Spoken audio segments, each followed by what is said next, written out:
What's up, everybody? This is episode 111 of Hoops Talk with Dave's Joint. Shout outs to everybody that's been supporting us thus far. For those who haven't seen any of our episodes, go check us out on YouTube, Facebook, and IGTV. But before we start, we got to pay some bills. This episode is sponsored by the Players Circle. I discovered the Players Circle in the App Store when trying to find a product to track athletes. The Players Circle is a social video platform where players can share their stats, highlights, and accomplishments. If you can hoop and you want to get discovered, then you should join the Players Circle. So everybody go to the App Store. If you have an iPhone, go download the Players Circle. It's a great app if you're a basketball fan. But without further ado, we have a very special guest this evening. He's been an educator for over 30 years, and he's also one of New York City's most underrated coaches on the high school level. He first started at Rice High School for 7 years, and now he's been at Frederick Douglass Academy for over 25 years. Tonight, we have with us Coach Pat Mangan. Coach, thank you for coming on to share your story. Dave, thanks for having me. Thanks so much for everything that you do and how much you support New York City basketball and all the years you've been doing it. And it's great to be here. Tough situation this year, but we're all getting through it together, and we're hopefully coming out of this real soon. So we're real optimistic, that things are gonna get a whole lot better real fast. Indeed. So let's get started. When did basketball first begin for Pat Mangan?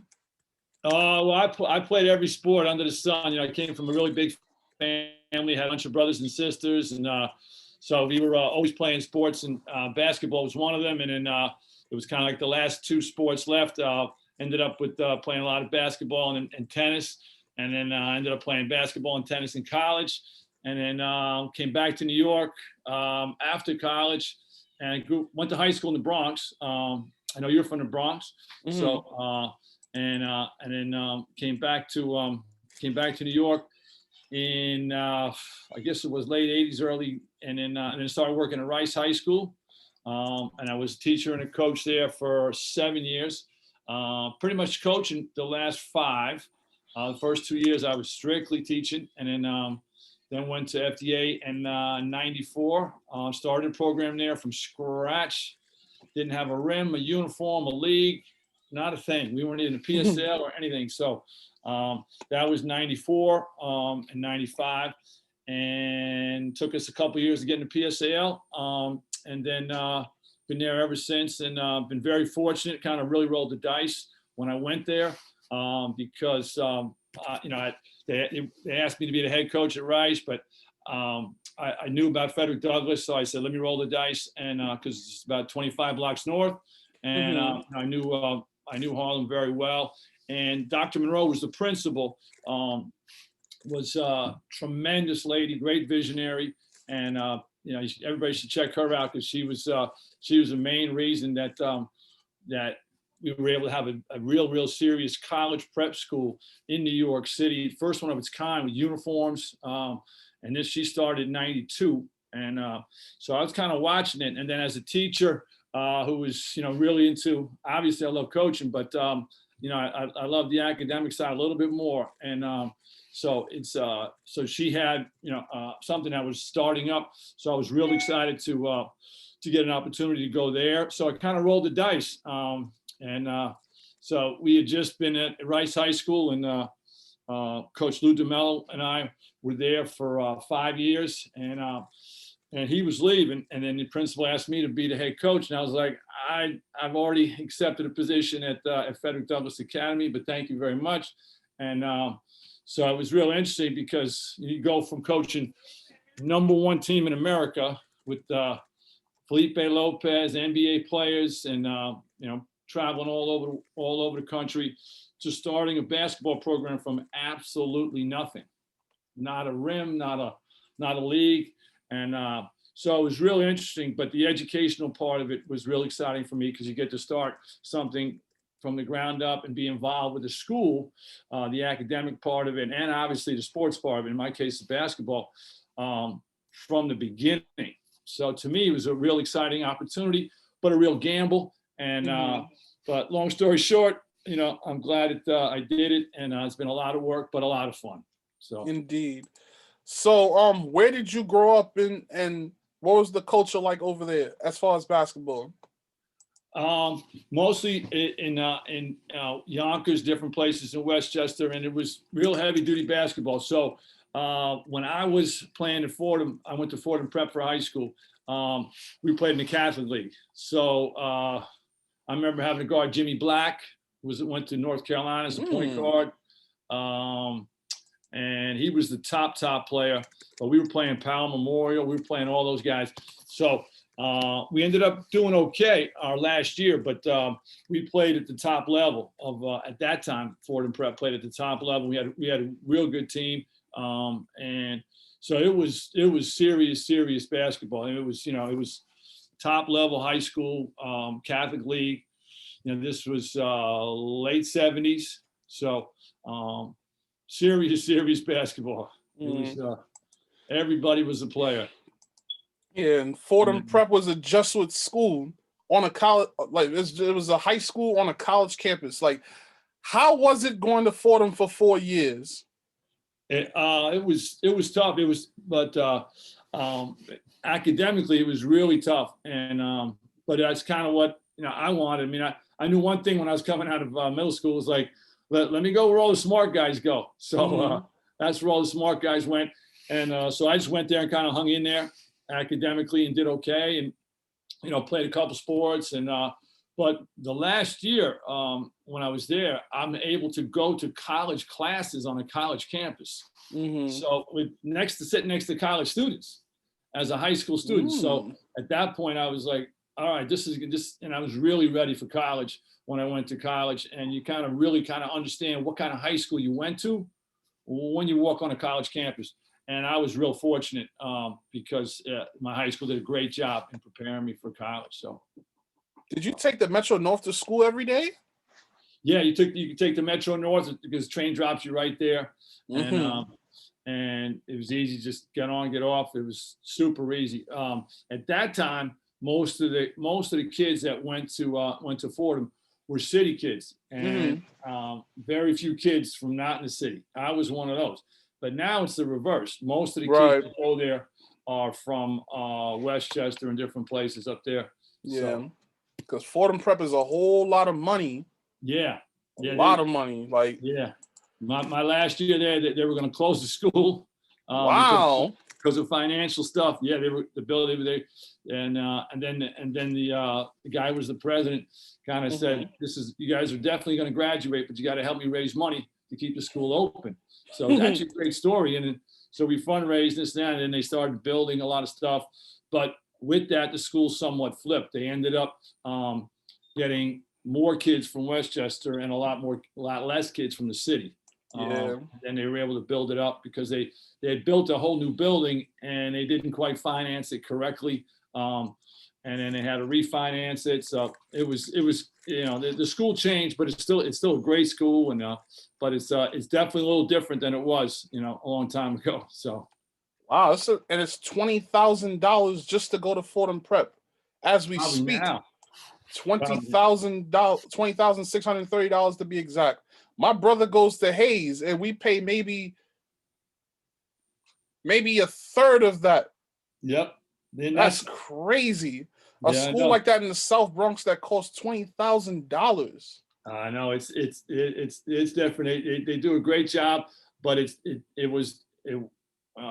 really changed because they used to attract more city kids, but then they had to jack the whole price up because of the financial problems that they went through, and then so they went more for students that weren't in the city. Right, because they were bringing in the money.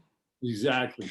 So there was a lot less. I'm not sure how what the breakdown is now, but between city kids and non-city kids, but I know it's different. But it's still a great school. They've had some great basketball teams the last couple of years too. Fordham Ram, great education though, a great education and some real good sports teams too. How was the neighborhood? How was it just leaving those gates after school? Like, because I know the Bronx was crazy back in the 1980s, specifically Fordham Road. Yeah, And well, Fordham Road, Crazy Eddie. I mean, I'm I was there. I wasn't there that night, but I was there. One of the nights of the blackout, and oh but wow. I'll never forget the Crazy Eddie store. The big. It was what it had all the music and and all the instruments and all the stereos. I mean, I don't have stereos anymore, but I remember, I'll never forget that place. That still got a vision in my head, because I used to walk by it almost every day, and then you go by there after, and everything's gone. Every single thing. Oh yeah, because they were looting. Right. The carpets were gone, everything. So, but yeah, Fordham Road is it's changed. It's definitely changed, and it's gone through a whole bunch of changes, like a lot of places in New York have. But still a great place. Still a great neighborhood, the Bronx Zoo, right around the corner. And Fordham University is such a great kind of little place in the middle there that kind of holds it down. And Arthur Avenue's on the other side. So great neighborhood. Still a great neighborhood, I think. So and. Now, speaking of Fordham University, did you go to while you were in high school, did you ever get to go to any of the Fordham games? Yeah, we were so lucky. We were able to slide into a lot of Fordham University games, practices, and we used to use the gym, slide in there, use the gym as a high school player, play with the college guys. So, you're always trying to do stuff like that. So it was a real advantage to go to high school there at that time. I'm sure it's a lot different now, but it was a lot more lax then. You can, it's kind of in and out, just how you doing, and you're able to, if you wanted to be around a college environment as a high school student. To me, looking back on it, was a tremendous advantage. I didn't really know what I was doing, but I know. Go over there, you can play some ball with the college guys, go to the college library. You can get access to the college technology at the time, which is a lot more than the high school technology at the time. So, and you could just kind of dip in and dip out. So it was, to me, it was a great experience, because I took advantage of it. Actually, that's really the main reason. Shout outs to the Fordham Preparatory High School class of 1980. So what led you to go to Santa Clara? Went to Santa Clara because I wanted some warm weather. I love New York, and then that's why I like to coach basketball. I like to stay in the gym, stay warm. But no, I actually Santa Clara was also a Catholic school. People don't know a lot about Santa Clara. Santa Clara is a Jesuit school like Georgetown. So a lot of my buddies went to Georgetown. I got accepted to Georgetown. But I wanted to kind of roll the dice and try something different and go out west. And then plus it was a lot warmer. And but I knew it was a good school, and they recruited me a little bit for basketball and tennis. So I was like, if I don't make one, I'll make the other. And then but the school was so good academic. A lot of people don't know Santa Clara is the oldest school west of the Mississippi, which is old. And it has some obviously everybody knows Steve Nash went there. Trying to think, but they've had, like, even in the mid 60s, they had a couple teams that were top 5 in NCAA Division I. So they had, it's real traditional. It's not like a lot of schools on the West Coast. There's very few of them. You got a lot of those schools on the East Coast, the Georgetown, the Boston colleges, the I'm trying to think, some of the private schools around here, a lot of the Ivy League type schools. There's not that many like that are mid-sized schools, 6,000-7,000 students, pretty strong academics, Division I sports, and really get after it, with the sports and with the school. So to me, I kind of rolled the dice, and it was a great fit, and real fortunate. I had a great time there, and loved it. Great school. So. Indeed. Nice weather. So you were a tennis player at Santa Clara. I ended up, playing college tennis in California. So it was super competitive. Top. Like, our team wasn't the top, but we're playing the top every day. So it's a great experience for me, because I was a late bloomer when it came to that, and so I was kind of thrown to the wolves. and you're playing, teams in the top 5 in the country on a regular, and you're playing top players in the country on a regular. So you either get fast, you either get good real fast, or be left in the dust. Yeah. Or you're out. Yeah. So, but it was great because I was able to get a tuition scholarship, and able to cover a lot of costs, and then just how to cover the housing and stuff. So and how to work. But I mean, imagine being a Division I athlete and playing the number 1 player the next day, and the night before you're out there selling pizza, doing all kinds of stuff to get your housing money. So it's a little bit different. And if you're basketball and football, if you're a Division I athlete, they got your housing covered and your tuition. Yeah. But if you are, a lot of people don't know this, if you're track, baseball, swimming, a lot of these other sports, lacrosse, they just cover your tuition. You got to cover your housing and your and your meals and all your books and everything else. They just got your tuition covered. Right. So and these are the things that they don't tell these athletes these things. No. So I'm living with soccer players, baseball players. We're all packed into a room, living on the other side of town. It was a great experience. I wouldn't trade it for the world, because you learn really, really fast how to manage money, how to take care of yourself, and you grow up super fast because you're on your own, 100%. But it's a full day. I mean, you're waking up, first thing in the morning for a workout, go to class, then you got practice, then you got to go to work I was working from 6 to 9, 6 to 10 most nights. And then you go back and study some more, get a couple hours of sleep, and then do it again the next day.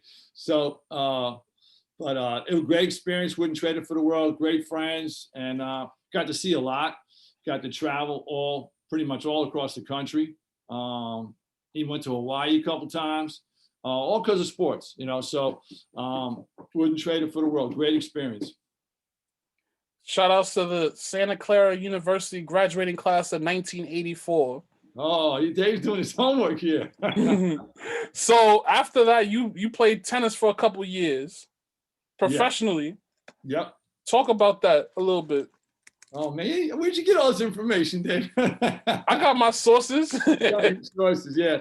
No, so then so my last year, pretty much, I did pretty well. So in tennis in college, so I kind of rolled the dice again.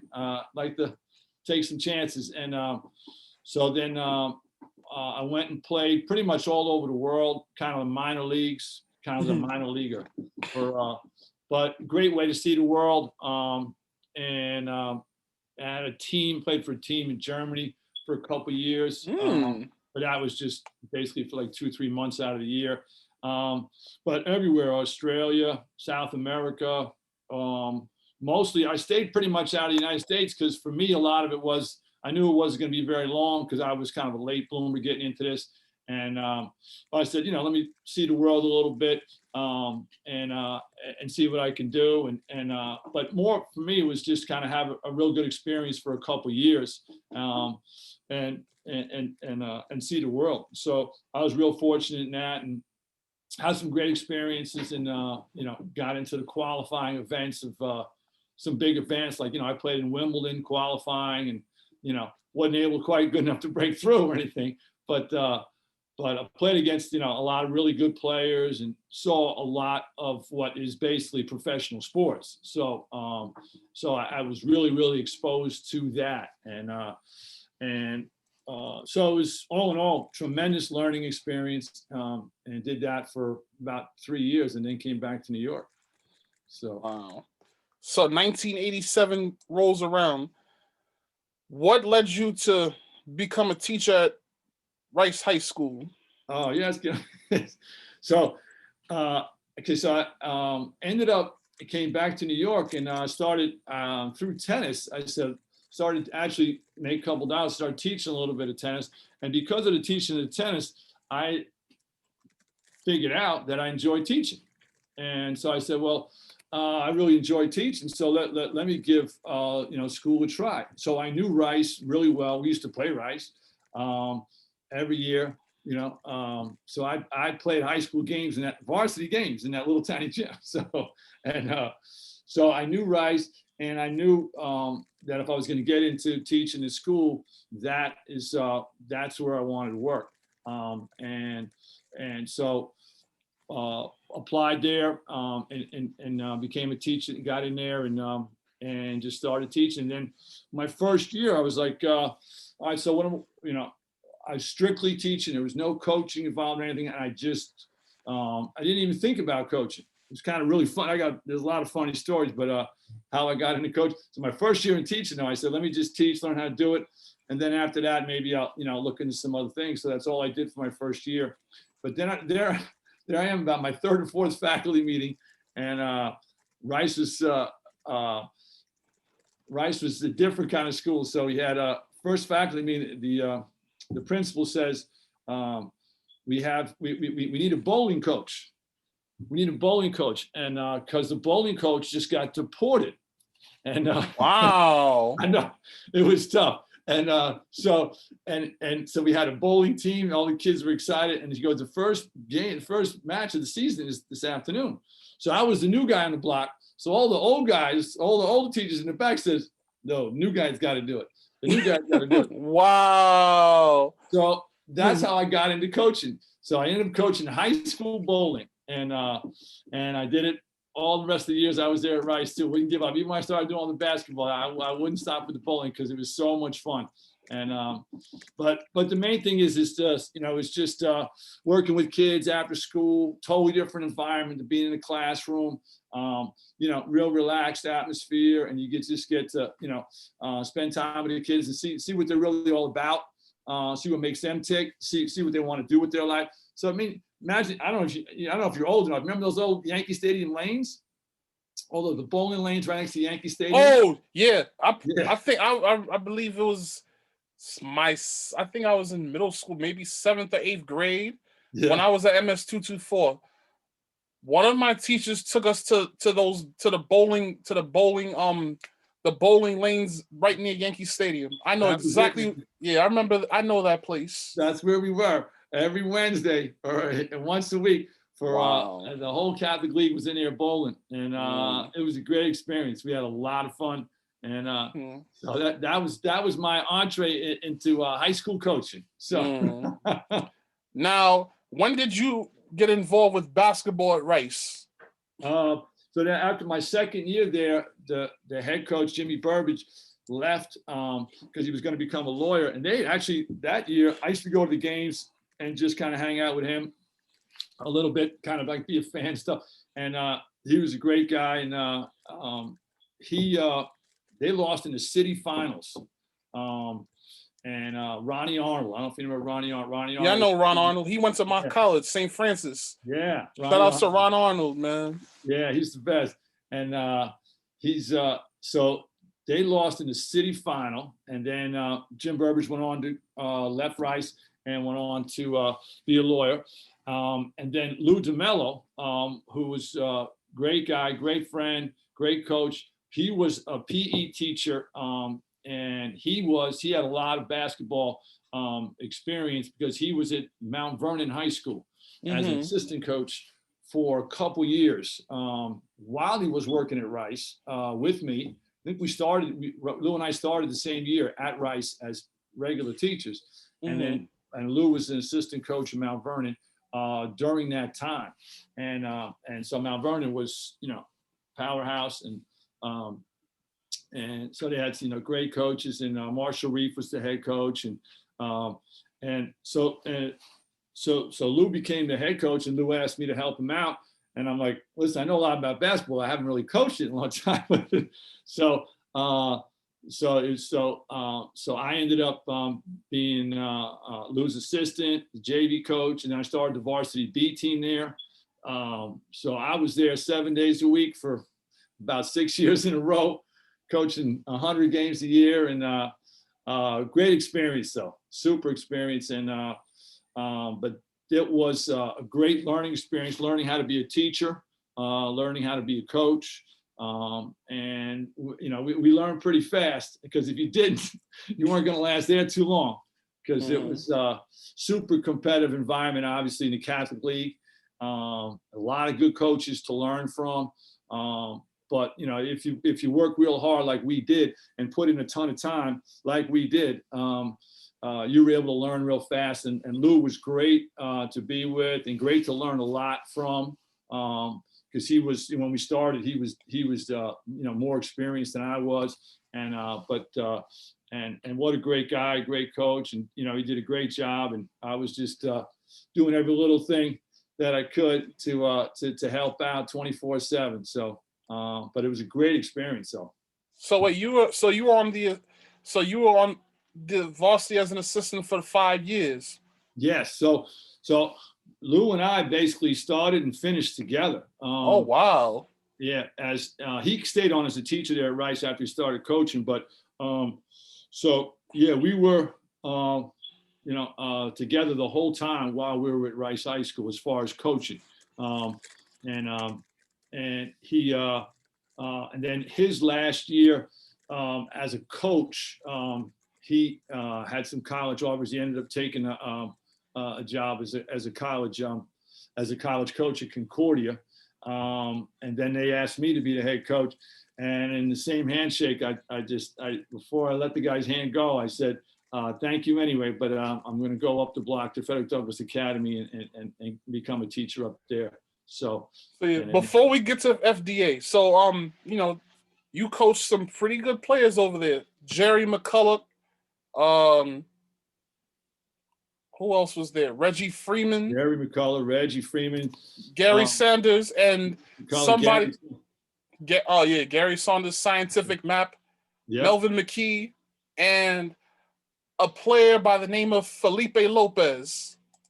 Oh yeah, we were real fortunate. We had some great players, some great guys, and and really learned a lot as far as, you know, basketball and working with kids. So that's probably you know, much more so than basketball. I mean, the basketball, I mean, you can learn that in a lot of different places, a lot of different ways.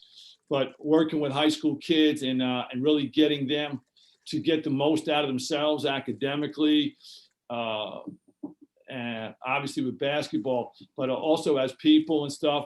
Because, you know, with basketball, you can really draw a lot out of kids if you know, if you're not afraid to dig, if you're not afraid to push them and stuff. And those guys were great. And I'm going to tell you, as a you know, I've done this, you know, at FDA obviously afterwards, but we were real spoiled because we're working with kids that are hardcore basketball guys. Like these guys were just into basketball 24/7, super competitive.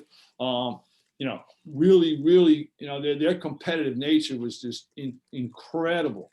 So it didn't take too much to get them going. And so I was so fortunate to have guys like that. And we had so many guys. I mean, you named all the you know, all the star guys, but there was so many other guys that were just so good. That were, I mean, Jamal Haywood, you didn't name him, and now Jamal Haywood, Joey Hunter, these were guys that were you know, just rock solid, super hardworking, bright, intelligent guys that went on to, you know, do great things in life. I mean, Jamal Haywood went to Colgate. I mean, he's like the last player on the team, and he's going to Colgate for a full ride, you know? And I mean, and people don't, you know, they don't know about, like, you know, guys like that, you know, that you know about the first player on the team, but, you know, the mark of a really top level nationally ranked team is, what's the last player? Tell me about the last player on your team. You know? And the last player on your team is a good ball player, great student, great guy. You're going to be really good because the practices are going to be lit. And that's what we had. I mean, the practices that we had at Rice High School, and Lou DeMello was so good at this, and were so competitive that the games were like a day off. I'll never forget, Felipe Lopez went to his first year back to St. John's. He came back and we said, we were at dinner with him. I'll never forget this. He said, I go, so Felipe, how are things? How's practice? How's this, that? He goes, Mr. Mangan, he goes, I'm going to tell you. He goes, the shoot-arounds that we had at Rice are much harder than the full-on practices at St. John's. Wow. mean, that's how intense it was. And a lot of that, Lou did a great job with the intensity, bringing the intensity. And, but you're able to raise kids' level so fast if you have that type of practice environment. And we had that. But the main reason we had that is we had competitive kids. We had kids that, every single, you don't have to tell them to compete. Everything was, they're making up competitions, 24/7. So I got spoiled. I got spoiled as a coach, because I was already this way, and I'm thinking, okay, every kid's going to be this way down the line. Not the case. Mm-hmm. Not the case. So, but we were super fortunate at Rice, and great experience, and Rice Raider forever. So, talk about the school. What was the school like in those years?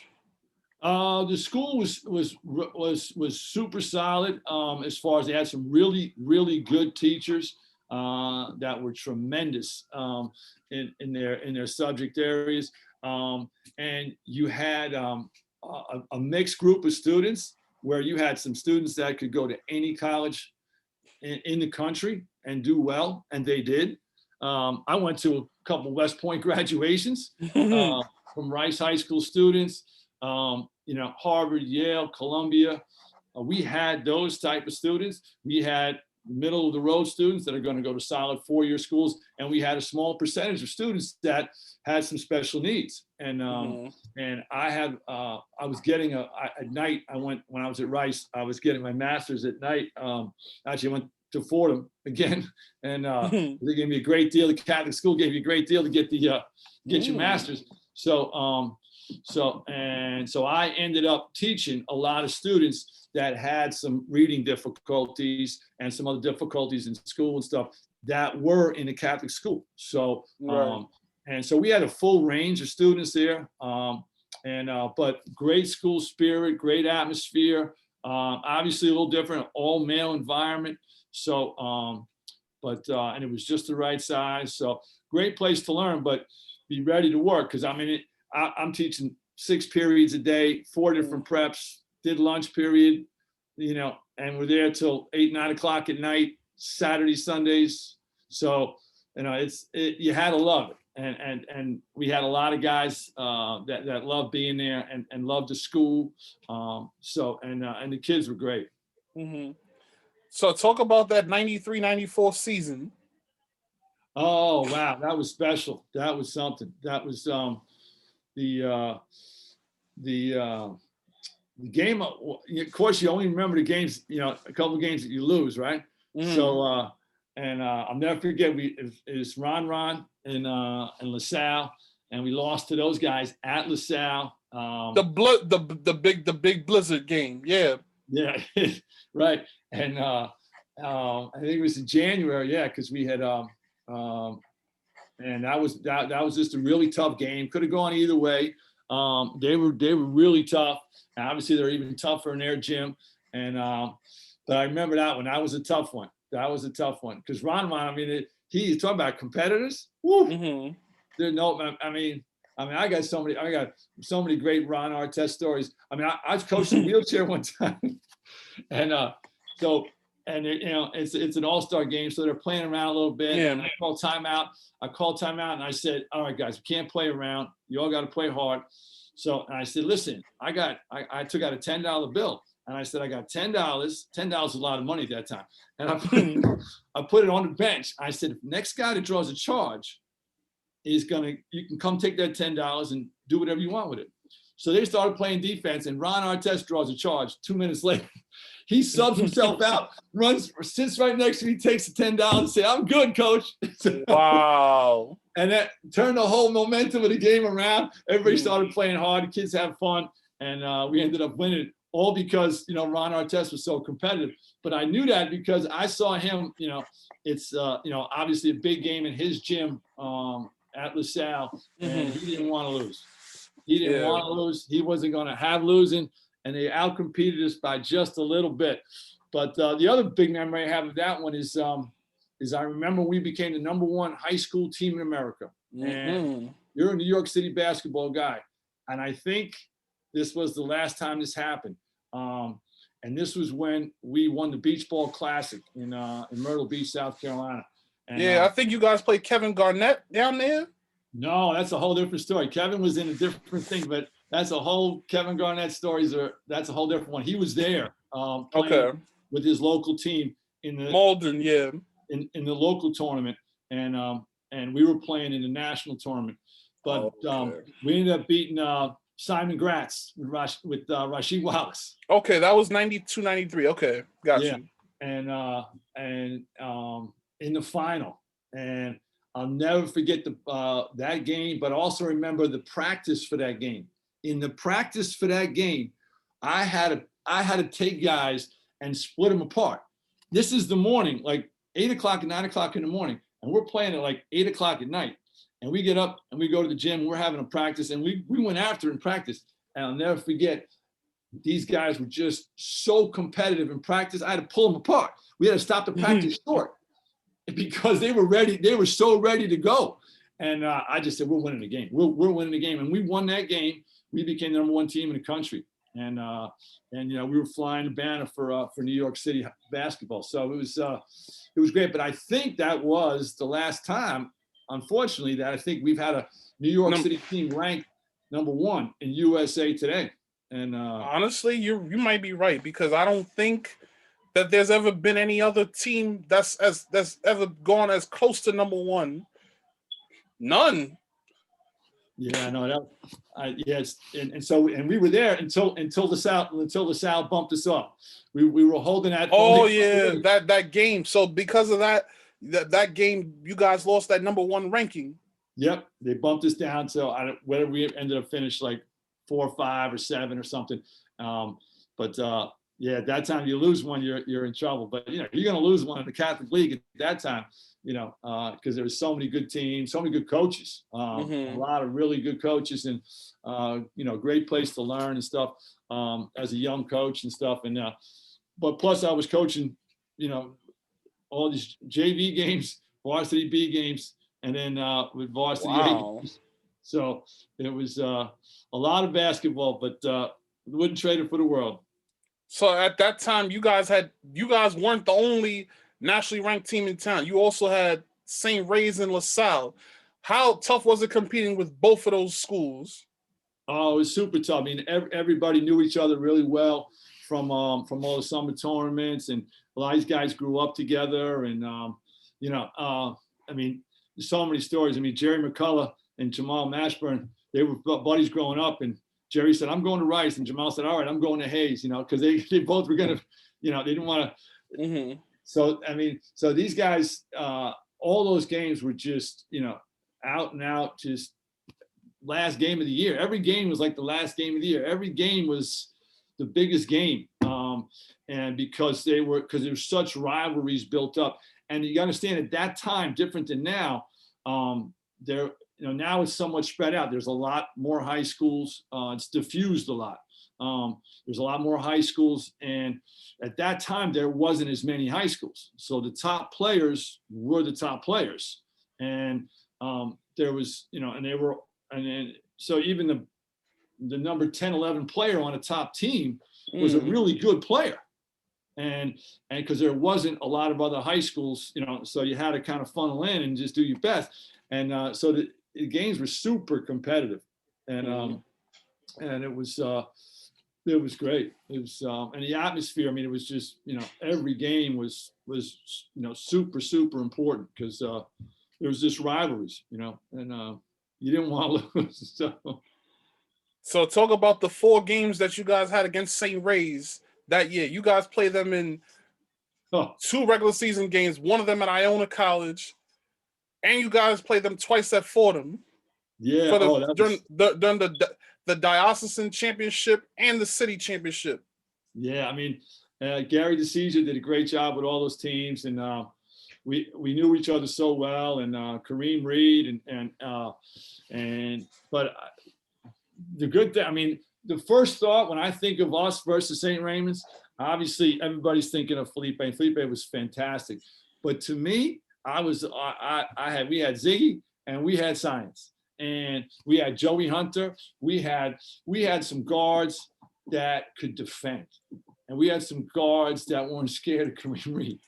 We had some guards that you could put against anybody. And so, I mean, I know basketball, and when you got guards at that level that can defend and take care of the ball, run a team, play unselfish, okay, you're in every single game. So they had some good guards. We had, you know, they had a great offensive guard in Kareem. I had three dogs. I had three guys that were just, you know, gonna just go so hard for so long that there was no way that in the end, you know, our guys are going to get them, because we were just, you know, a little bit tougher defensively. And to me, that was really the difference. And Lou did a great job coaching defense. And I will say that our guards defensively were the difference in those games, if you really looked at it, you know, basketball wise. And those guys never got, you know, everybody's talking Felipe and Gary and, you know, all the guys that are scoring and everything. But the guys that did the real work were those guards, you know, handling the ball, you know, holding down, you know, the St. Raymond's guards and stuff. And those guys did a great job. Yeah, you guys beat that. I think the diocesan championship, you guys lost to them by 2. But you guys wound up beating them in the championship, the city championship game by 26. That's crazy. And you guys held Charlton Clark and Kareem Reed to 5 for 37. What did I just tell you? I didn't. That's crazy. Because I was reading the old articles.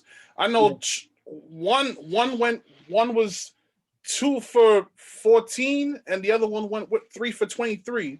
Right, and like which is crazy. Well, our guards, Ziggy, Science, Joey, I mean, these guys, I mean, they could defend. And that was, you know, when you go, and this is a lot of folks got to understand, like, if you're going to play, like, we're playing a national schedule. So we're playing teams that have 2 and 3 really good offensive guards. Mm-hmm. And so, and when I saw these guys being able to contain and, you know, slow down these top teams that are a little bit better maybe than St. Raymond's as far as, you know, their overall team, just not much, but just a little bit. I'm like, we're in there.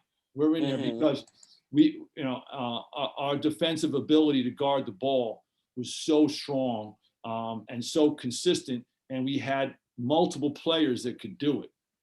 And that to me was the difference if you're going to play, you know, at that level of basketball. And so we were real lucky. Those guys were great. Yeah. So good. Now, fast forward 17 years later, the school closed. How heartbreaking was that for you? Well, it was tremendously heartbreaking for me because I knew so many people there, and I knew the school so well, and I knew how it was financed and what it needed to stay open. And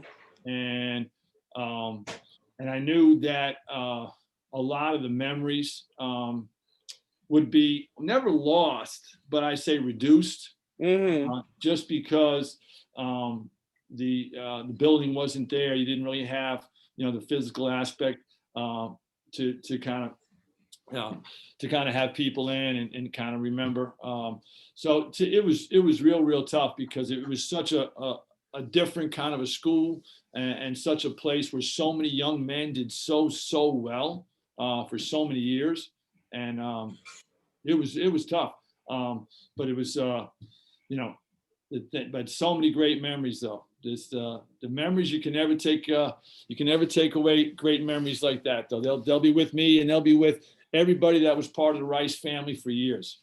So, but also for those that don't know, that are watching this, go pick up the book, The Street Stops Here, A Year at a Catholic High School in Harlem. So that was written about the 1999-2000 school year, in which Andre Barrett was a senior, and Coach Mangan was mentioned in this book too.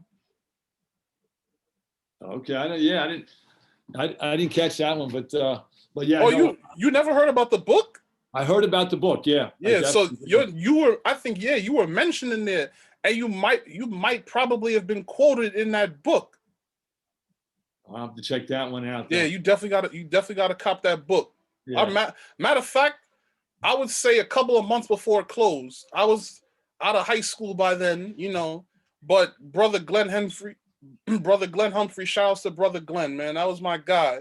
I actually stopped by the school to get a copy of that book, and I still have a copy of I still have that copy in my closet. But yeah, man. It's called The Street Stops Here, right? Yeah, The Street Stops Here. A year at a Catholic high school in Harlem. Yep. So yeah, they mentioned your name in that book. Yeah. I hope it was good. Yeah, no, it was a really good book. It was a great book. I hope they mentioned me was like, oh no, that guy was he was too far. He was too much. But no, Andre Barrett and that group and Mo, those guys they did so well in there, and I was so happy for Mo and it's great to see them do so well and for many years but it was really tough to see that school. Just last year I got together with a couple guys that I used to work with at Rice, so we're still in touch. We're still good friends, and I still stay in touch with a lot of the guys, obviously that I coached at Rice, and I got a guy, Derek Campbell, whose team just won a state championship in Savannah, Georgia. Nice. He's a high school basketball coach, and now Derek Campbell was so good, and he was another little guard that was just tough as nails, and went to Savannah State. He played there, but he played with me on the varsity B team. And okay. So, I mean, stories like this, and so many great Rice High School alumni stories. I could go on all night with all those stuff.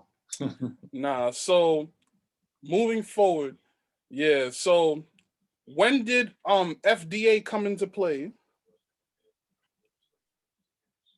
For me, obviously 1994 when I started there as a teacher, and then we didn't have a league, had a formal league, we were in the PSAL. PSAL wouldn't let us in, so 94, 95, 96. But there are some tremendous stories during those years because we formed a league called the NSSAL. Nobody got paid. Coaches did eligibility together. This is 20, 30 public high schools in New York that were somewhat new like us that didn't have sports.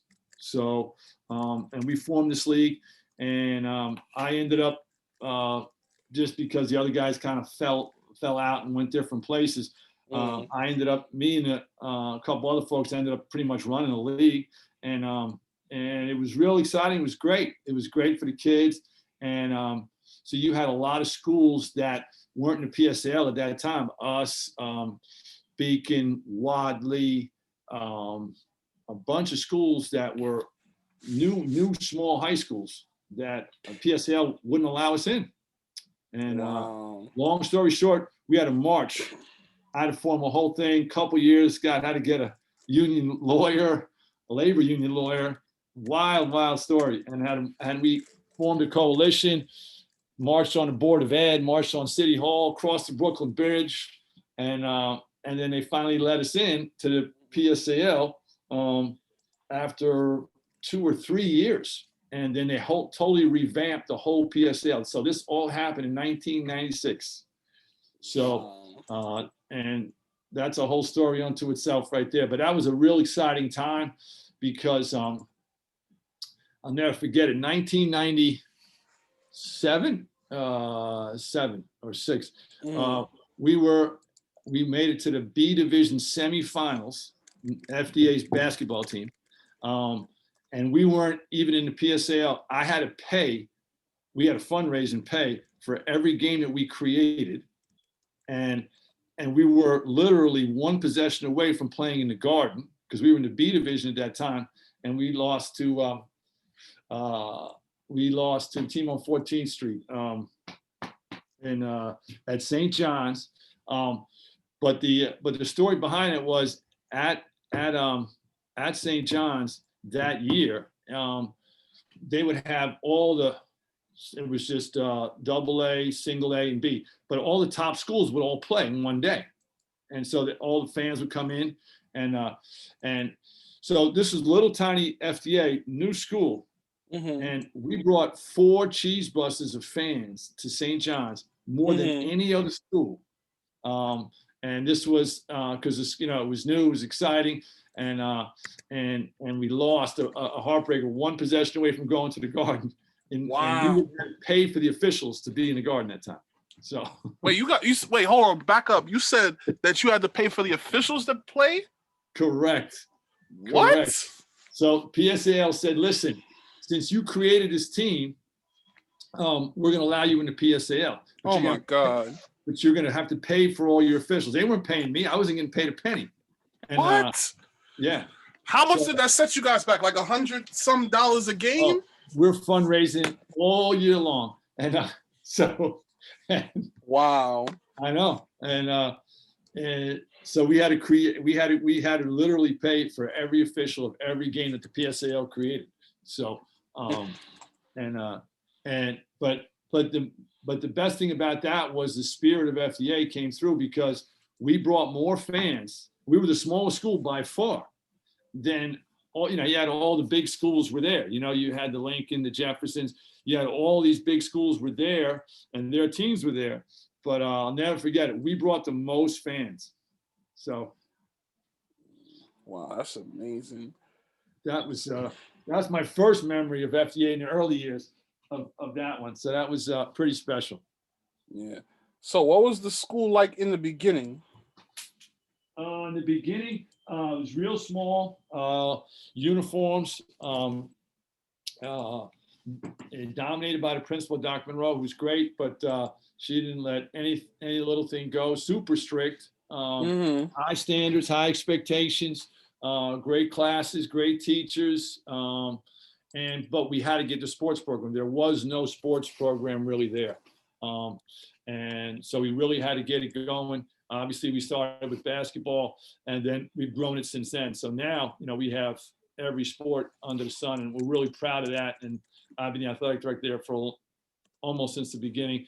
And so we have sports like fencing, football, lacrosse, tennis. These are sports that are expensive. So we have more sports per capita for students than almost any high school in New York City. And we're really, really proud of that. But, it started from absolutely 0 teams, 0 funding from the PSAL.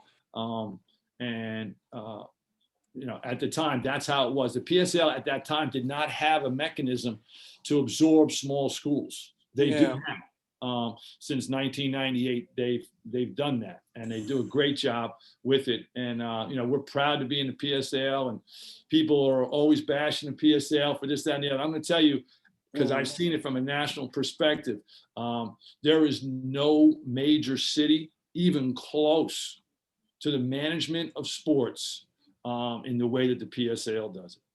Nothing close. You have to really go and look at Chicago, LA, all these other major cities, and see how they do high school sports in a big city. Is nothing even close to the PSAL. It's not even, so yeah, nothing's perfect. It's a huge operation. But the PSAL, especially, I'm going to say in the last 20 years, has really, really stepped up and really done a great service in a lot of ways for a lot of the students. Yeah, is there things that they could do? And of course. But you got to understand, realistically, look at it as in Chicago. I mean, forget the pandemic. Chicago didn't have sports for a couple of years. And it's every year they vote on whether to have sports or not, and how many teams are staying, how many teams are going. So they've had some really tough times in a lot of other major cities. Yeah. So, but first couple of years when we started, PSAL they had to figure out how to absorb little schools like ours. So that's crazy.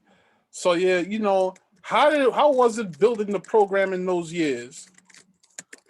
It was tough. It was real tough because, but enjoyable because, what we're telling is, you're going to get a real good education. You're going to have to work real hard. You're going to have to do a lot of studying. You're going to have to wear a uniform. But the guys and the girls that signed up for this, they did really well. But it was hard because you had to, at least, I knew a lot of people from being in the Catholic schools, and I knew a lot of basketball in New York City from my years at Rice. So I was able to get it going pretty quickly. And so, 10 years later, this is one of the things we're really proud about. 10 years later, in 2004, 2005, we beat a team that was ranked in the top 10 in the country, So, that 10 years after us being there, we were just real fortunate, had a great group that year in 2005 and had a great team, probably the best team we've ever had. So. Wait, so who was that nationally ranked opponent? Who was the big time team that y'all beat? We beat Dominguez. Had Brandon wow. Jenkins, and they were number 1 in the country, and they had lost, so they had dropped down to I think 8 or 9 in the country, and we beat them in the beach ball in South Carolina, and that was in 2004, 2005, and but yeah, they were loaded, top team in the country and stuff, and we had just lost in that same tournament. We had just lost by 2 or 3 to St. Pat's, with Kevin Boyle. And, I'll never forget it. Rest in peace, Tom Konchowski. Tom was right there. And Tom, I'll never forget, he came up to me and he said, you guys should have had that last possession because I was there and I saw it. And the call kind of really wasn't that way. And so we had a chance to beat, we were right there with St. Pat's, and they were 3 in the country. And I had to beg my way to get in that tournament. But since I'd been there with Rice, I kind of knew the guy. So that's a whole different story. And we begged my way in there, and but the kids did great. So and then that year we were good. We were number 1. We were number 1 in the city and the state for the majority of the year in AA. We were really good. I'm just gonna tell you, we were by far the best team we've ever had at FDA, and they could have given the team we had at Rice a run for their money. I can tell you that, and it would have been close. It would have been real close. And but then we had probably our most important player. This kid Damani Corbin got hurt in January in a real big event. We were playing New Rochelle, an event in Westchester, and he tore his knee, tore a ligament in his knee. And then we had our 6th man go down, broke his hand, his finger. So we were limping at the end, and we lost a close one in the Final Four to Johnny Mathis and JFK at St. John's by a possession or 2. And they went on to win the city championship that year. But I'm going to tell you, for 3-4 months of the season, we were the number 1 ranked team in the state of New York.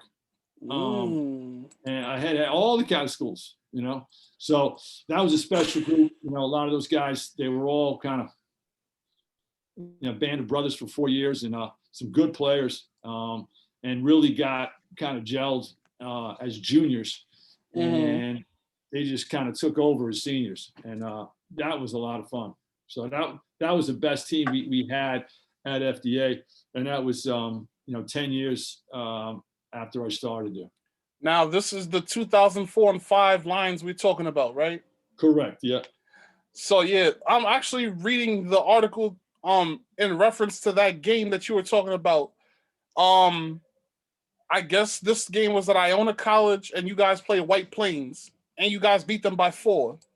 That game was later in the season. We had our guys were already hurt, and we were still beating top teams. We beat those guys. They were like one of the best teams in Section 1, and really well coached. The guy there does a great job. And at Iona, White Plains backyard, but we're missing our top player, our number 1 guy, and our number 6 player, maybe our 6th best player, our 6th man, who was great, a real tough guard off the bench, Daquan Nesbitt, and those guys really couldn't play. And we're still beating that team. We beat a team that was the number 1 team in Massachusetts in an event at Baruch the week before or the week after that too. And and these guys, I mean, we were just tough, even without, our glue guy, he was like a coach on the floor. He makes us 20 points better. I mean, that's how good this kid, Damani Corbin, was. And Damani was so good that he went to Lemoyne, played at Lemoyne. He was the captain of the team when Lemoyne beat Syracuse at Syracuse. Wow. And he was the captain of that team. That's how good he was. And that was the kid that we didn't have. Mm-hmm. And we were still right there in the final, losing closely to Kennedy in the Final Four. So yeah, I'm sure that school made a lot. They made a whole lot of money off of that bye game. Off of which game? I'm talking about when they beat Syracuse. Because, in college basketball, that's considered a bye game. So I'm sure they made a whole lot of money off of that. Oh, yeah. Well, Lemoyne is right there. So Lemoyne is in Syracuse. Mm-hmm. So those guys are, so that's just to get the win and bring in some money for the school. I know. That's big right there. Yep. Yeah. So talk about that 2004 and 5 season. You guys went, I think it was 26-2, if I'm not mistaken. I'm not sure the final record, but I just, like I said, sometimes you remember the losses more than the wins, but I do remember, we were undefeated. We won the borough, we won. We came in 5th or 6th in the beach ball, but there was 10 teams in the top 20 in the country in that tournament. We had a great year, and just unfortunate couple injuries, but injuries are part of basketball. Just like, score the ball for a layup, it's 2 points. Mm-hmm. Injury is just part of the game. It's an unfortunate part of the game, but it is part of it. So. Oh wow! So, Coach, I found something from March 9th, 1997. So. This is the game in which you guys lost to Washington Irving. Yeah. That was the one I'm telling you about. At St. John's.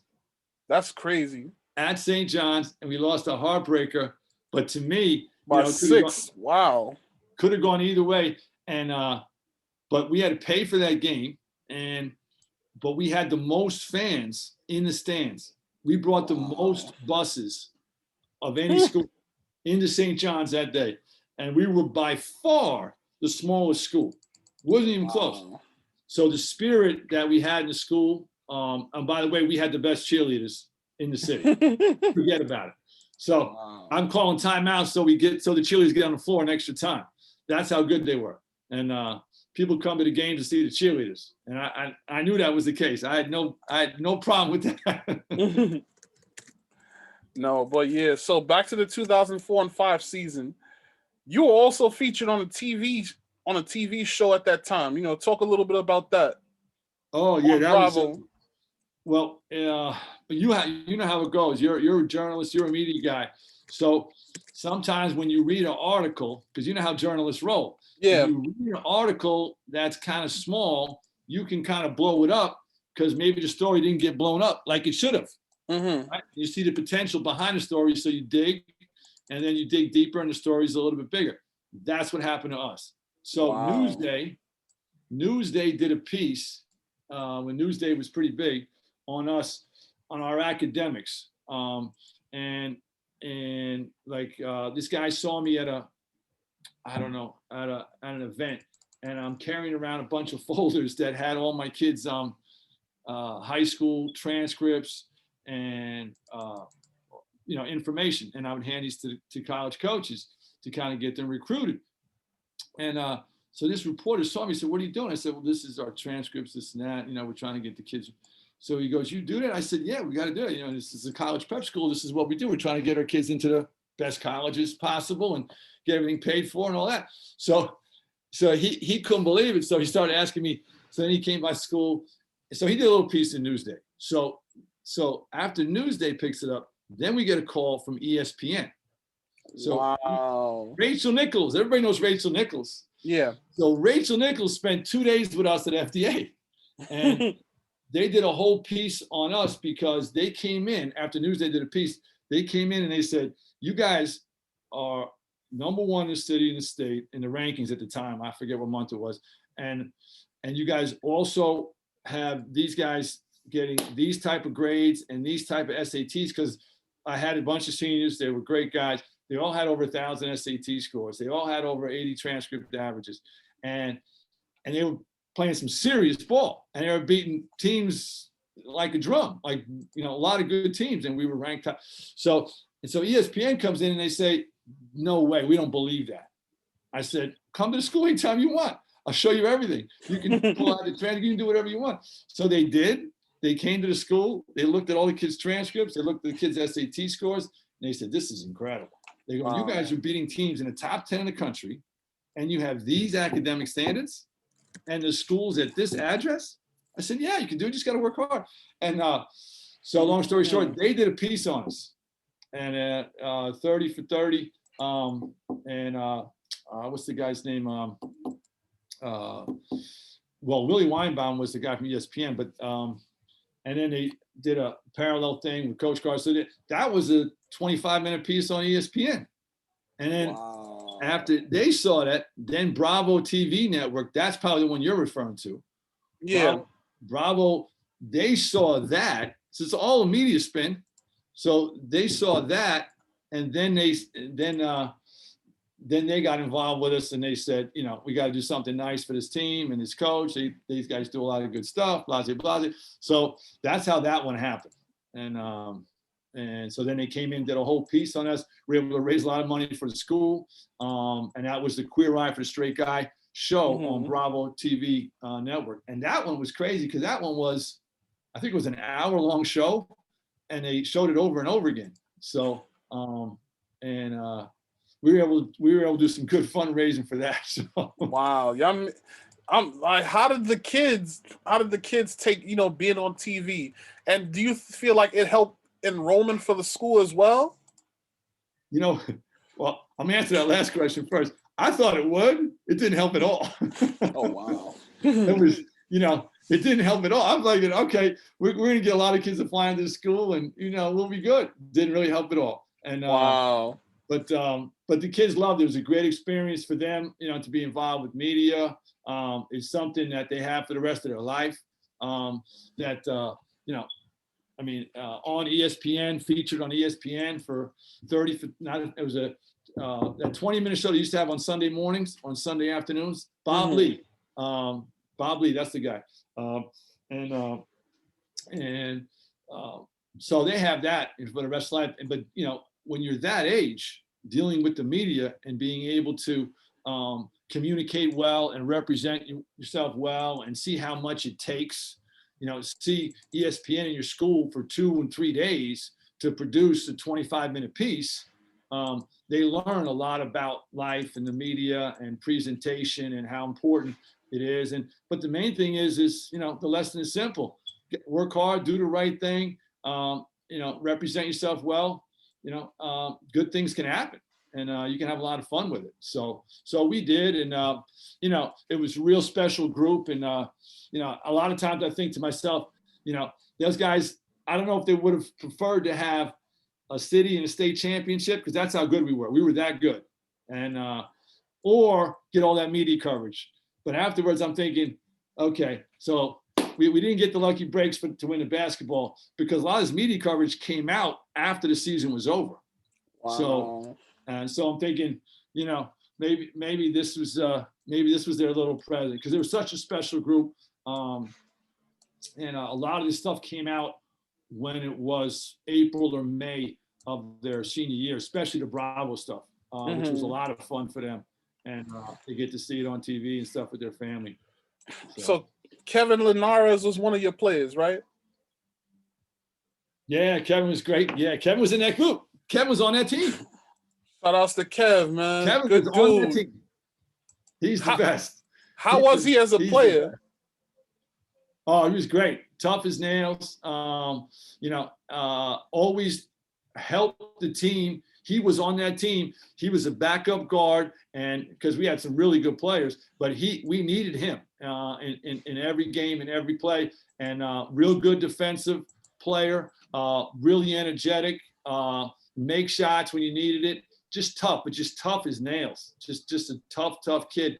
But he's a great team guy. You know, he would add to your team. Like certain people add to your team, certain people subtract.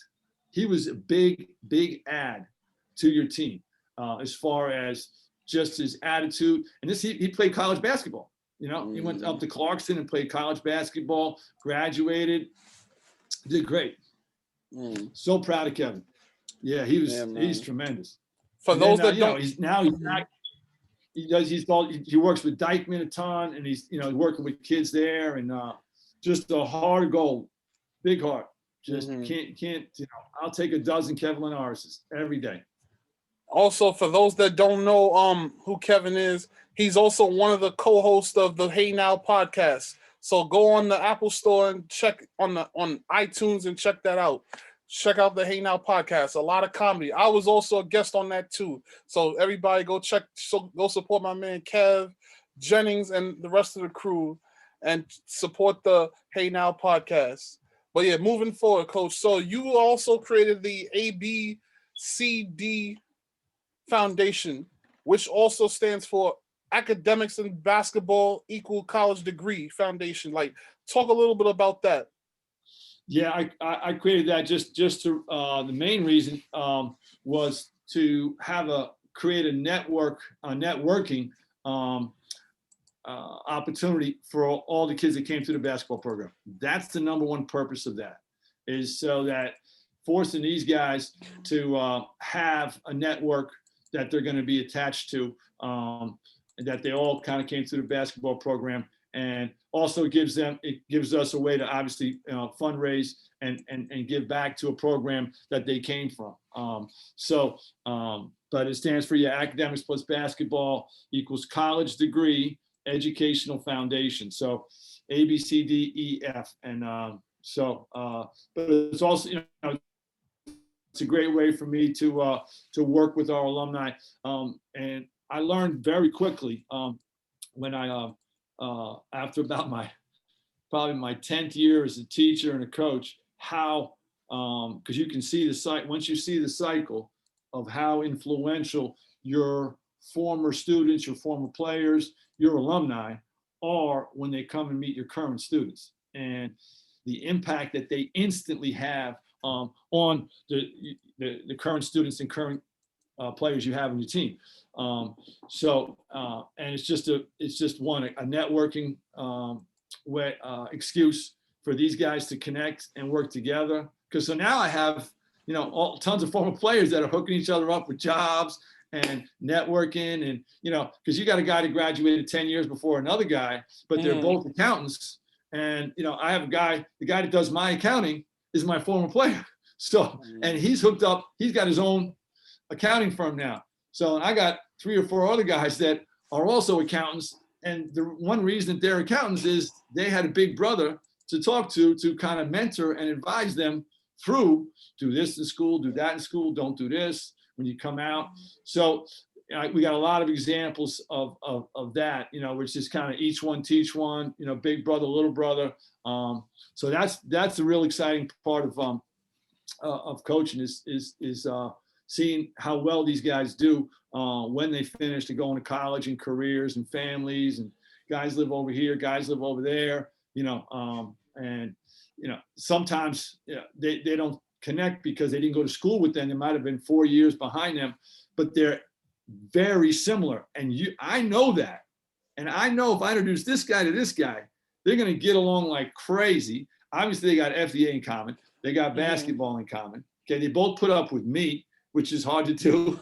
And then, but plus a lot of them will have the same career goal, and they can kind of really help each other out and network. And so, to me, that's been the most enjoyable part of coaching and getting to know these guys. But that's really what that is. It's just a mechanism to do that. And we kind of fall behind a little bit with it, and certain years are better than others, but it's always there to kind of keep us connected. So I found out something very, very interesting. So basically the requirement for all the players on the team is that they have to have an 80 average, no lower than that. Is that correct? Yes, that is correct. And we have, it is correct almost. I mean, in the fact that what we do is that's the standard that we require. Okay. Now, we have a parent meeting at the beginning of the school year with the parents, and they sign a contract. The parents do. So, and that's the standard that we recommend. We've had students in the past whose parents, because I have an open conversation, it's me and them in my classroom in the evening. We'll have parent meetings 3 or 4 nights in September for the new students. And then we have actually parent meetings usually in February for the returning students, because they sign a contract for the next full school year. But the answer to your question is, that's the standard we recommend. Mm-hmm. But if a parent would come to me and say, I know my child, and I encourage this and I explain that to them. I said, if you think that your child is not ready for high school, if you think your child is, we want basketball to motivate your child, and I am your assistant coach. That's how I explain it to the parents. And as your assistant coach, I want to assist you to help your son do as well as they can in school, and then obviously with basketball. But so I'm assisting you. So I get right alongside the parents, and I've had some great parents who have said to me, my son has some learning issues, and I want him to start at a 70. I would say, fine, write that down on your contract. But I said, can we get the next one to go to a 72 on report card number 2? Because you have to put down your number for each report card of all 6 report cards. Wow. You have 6 report cards in high school. So you have to, the parent and the kid have to agree, and they sign a contract right there. They can go into the office, they can go into another classroom, they can discuss, but I need that contract back that night. So, and so I've had parents that really knew their son really, really well, and they started 70, 72. And then that 6 report card, they moved it up to an 80. So they eased them up because they knew their son. And I said, I'm going to help you and your son achieve that goal. And if that time it says 74, we're going to get that 74. But it's eventually going to be going further and further up, because we want you to go to a 4-year school. See, people understand FDA is a college prep school. So the reason you come to FDA is to go to a 4-year school. And that's how FDA was started. A lot of other high schools are different, and they're great, but they're different. So you got to kind of know what door you're walking into. You can't walk into McDonald's and say, give me a slice of pizza. So you walk in the FDA, I want to go to, you're there to go to a 4-year college. So I'm just kind of in line with what the 4-year colleges are requiring. And if the city universities say, got to have an 80 to get in, that's kind of where we're starting. So that's kind of where I got that from. But some of these parents who really knew their son well, and I was able to assist them because some of them had some learning issues. That's some of my biggest success stories. These guys had, I know you know what an IEP is. So, and they're all graduated from FDA in college, graduated from college, all doing super well in college because the parent and the kid were able to manage their academics all the way through. You have to start that in grade 9. Yeah. So, and this is, and you can't just check one report card. You can't check the report cards around basketball. You got to check the report cards all year long. So we're a little different in that sense, because all I really care about is, are you getting a college degree? Exactly. You can do a lot of things with it. Is it the be all and the end all? Not necessarily, but it's a good goal to shoot for. I can tell you that, and if 30% of the population has one and 70% of the adult population over the age of 25 does not, it's going to help you go to places that you might want to go to as far as a career. And so that's kind of our thinking. So does every kid have that down? No, but I got kids that come in, their parents put down 90. And I've got kids and they put down 90 and then they pull them off when it's 85. Right. And I'm like, that's your contract. You and your parents agree to it. You put your name, you put your number next to it.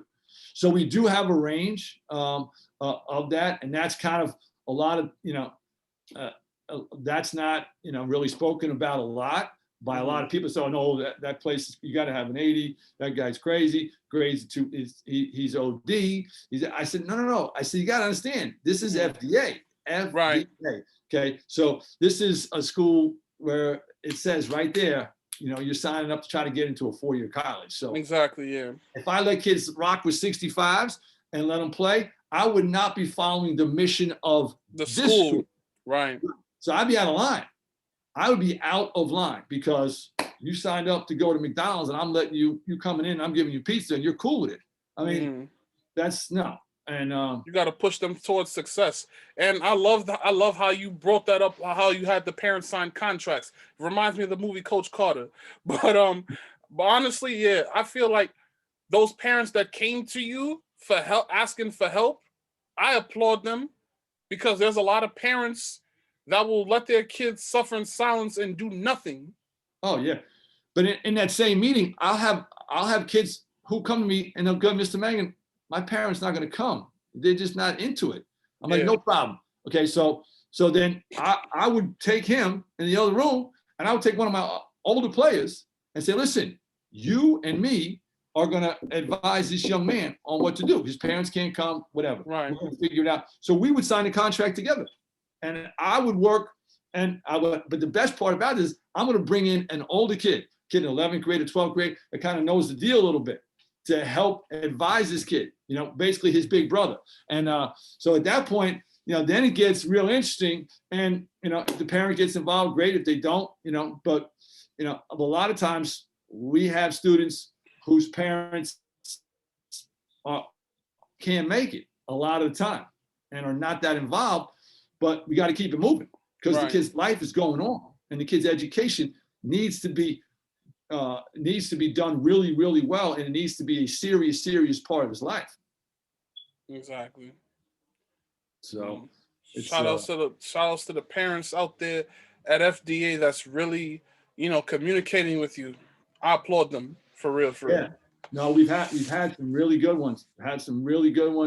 And they were really. Without them, their sons' lives would have been really, really different. So 2 years ago, you guys had a magical season that resulted in the school's first PSAL championship and a trip to Glens Falls. Talk about that magical season.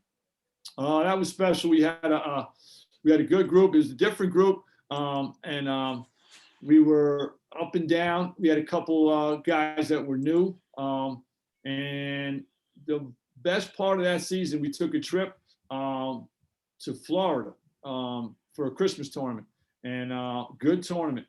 And we were able to win 3 games down there against good teams. And I would say all 3 teams, the last 2 for sure. The last 2 teams were as good as anybody that we played in the playoffs in the PSAL. And we were able to win those games. And I told them that afterwards. I said, understand that the 2 teams that we just beat, they could win the PSAL. And so, but on that trip, our team came together, and after that, we started playing well. But before that, we were up and down. Go back and look at the schedule. Okay, and take a look at some of our early season losses in that season. And if you were to look at our early season losses in the beginning of that season compared to what happened at the end, you will see quite a bit of a turnaround with that team. So to me, with that team, what was really special was taking a couple guys that were new. We had, especially Muhammad was brand new to basketball. Mhm. And he, it was his first year really playing organized basketball. And so he really came and improved, but it was the kind of the coming together of a team. And that's where trips are crucial. And of all the years I've ever coached, it's been a lot. You always, think trips can help your team. That trip helped the team more so than any other team that I've ever coached, because we went from 0 to 60, like on that trip. And the rest of the year, totally different dynamic, basketball wise, everything wise. And we spent a lot of time together on that trip. And obviously we squeaked out and won the tournament, which helped. But and so after that, we had belief. We really had belief. And because of, we didn't get a high seed because we lost some games early in the year, and it was justified. And we squeaked out a couple, lost in a borough final, which probably helped us because we were playing well. Maybe we got a little overconfident and then lost that game. Probably helped us, and then we were able to win some games. We could have lost a couple of those games easily. Beat a couple teams that were pretty good, and we're able to win the city championship. And we played New Dorp, who we scrimmage every year, and so they knew us really well. We knew them really well, and that one could have gone either way. And they had a great team, and they had I really liked their team, and we were just fortunate and kind of squeaked it out. A couple possessions here or there, could have gone one way or the other. But the game that we really played well and was our best game of the year was the game up in Glens Falls, the first game where we beat Poughkeepsie, because they were good. They were really good. So we were losing, and came from behind and won that game. And everybody had picked us to lose that game badly. And I'm saying, no, we got to take this one. And but that was probably basketball wise, as far as versus they were the best team we had played all year, and real athletic, real good, bunch of seniors, tough. And that game was really good for us, that one there. But so yeah, it was fun. But to me, that Christmas trip was the highlight of the season as a coach, because you just saw all the dots being connected, and then and you just kind of you take it from there. And obviously there's tons of games after that, but you got like a team. You got a team, and we are in there. And thank God for that Christmas trip. That's all I gotta say. That's awesome. Yeah, but the key, but the other thing that's real memorable about that game was the alumni.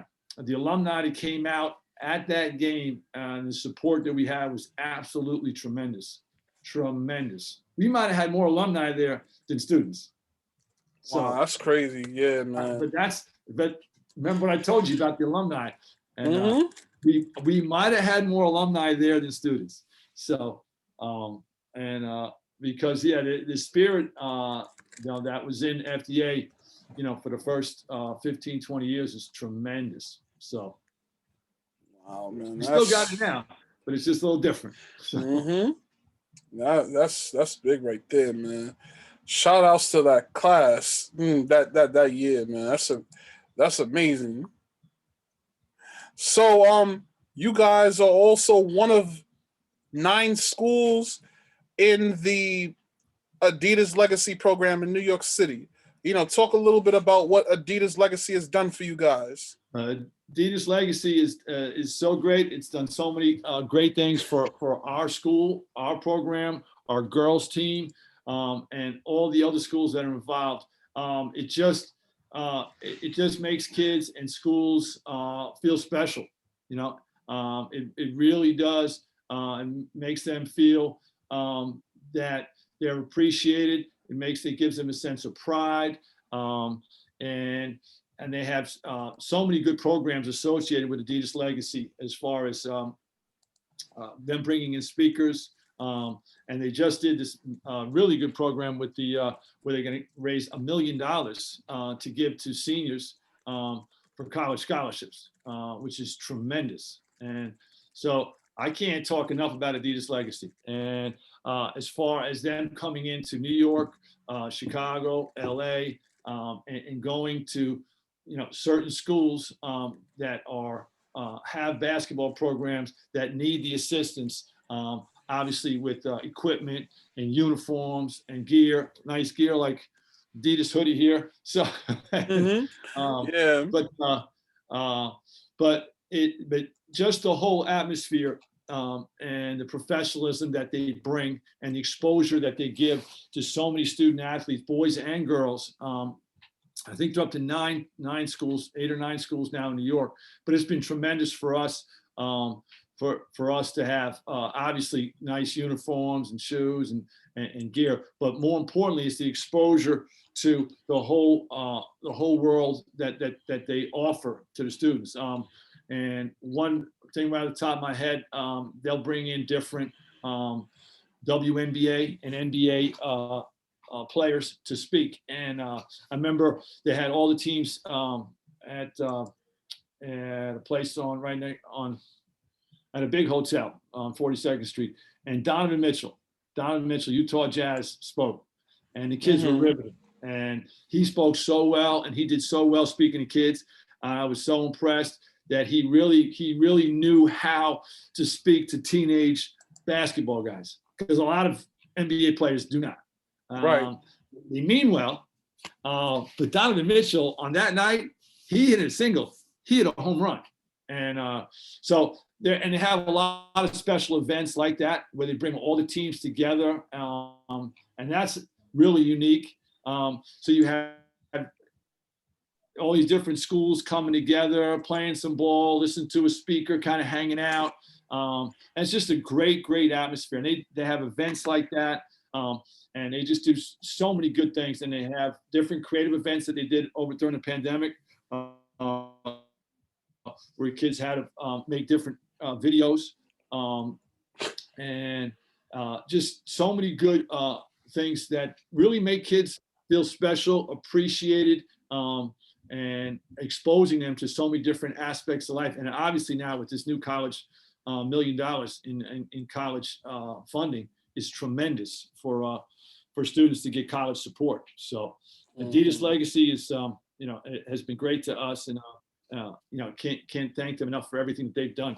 And so and Joe Cruz did a great job with them, and we can't thank him enough for inviting us, FDA, into the Adidas Legacy program. But goes back to Joe Hunter, my guy from Rice High School. He put in a good word for FDA, and helped us, introduce us to Joe Cruz and the Adidas Legacy program. So without Joe, I don't know. So Indeed.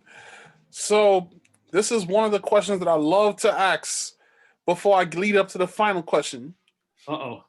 If you could go back in a time machine to 1994, what would you tell a younger Pat Mangan as he's leaving Rice High School to go to a school that's 4 train stops away on the 3 train and 24 blocks away to FDA, a new school that's starting?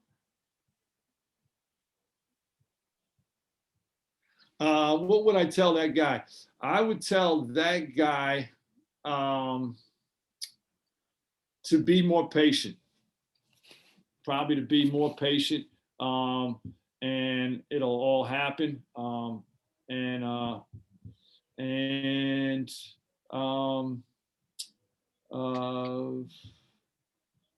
what else would I tell that guy? I would tell that guy to be more patient and to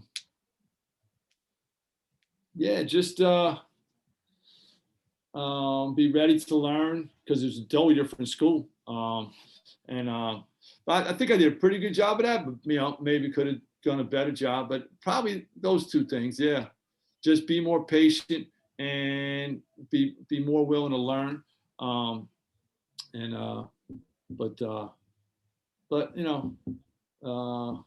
Great experience, but it was a roll of the dice. I was gambling. I was gambling. I went from being a tenure teacher, about to be the head coach, to going to, you might have a job or not, because the lady whose job you're taking is on sabbatical. So if you don't do exactly what we tell you to do, you could be out of here. So. And this is at FDA. This is my first year at FDA. Wow. Right. So I went from, we're in the bottom of the rice till we got to the top. And then I'm like, all right. And then I went right back to the bottom again by choice. So I was like, I don't know if this is a great move. Thank God at that time I wasn't married. So now I'm very fortunate. I have a lovely wife and 2 kids who are college students. But at that time I was unmarried, and I said, all right, let me roll the dice a little bit and gamble. So, but it paid off. Wouldn't trade it for the world. So final question. What's next in the future for Pat Mangan and the FDA Lions? Oh, great question. What's next is hopefully some spring basketball, whether it's some tournaments, whether it's school basketball or something. But just looking forward to getting back on the court, even if it's an outdoor court right behind Yankee Stadium where we were practicing. But just to get out there with the kids and interact with them with the basketball, because with that, you can really see where they are as people and as students, because they really kind of show you how they learn and how they interact. And how they interact with you is how they're going to probably interact with their teachers and how they're interacting with their course content.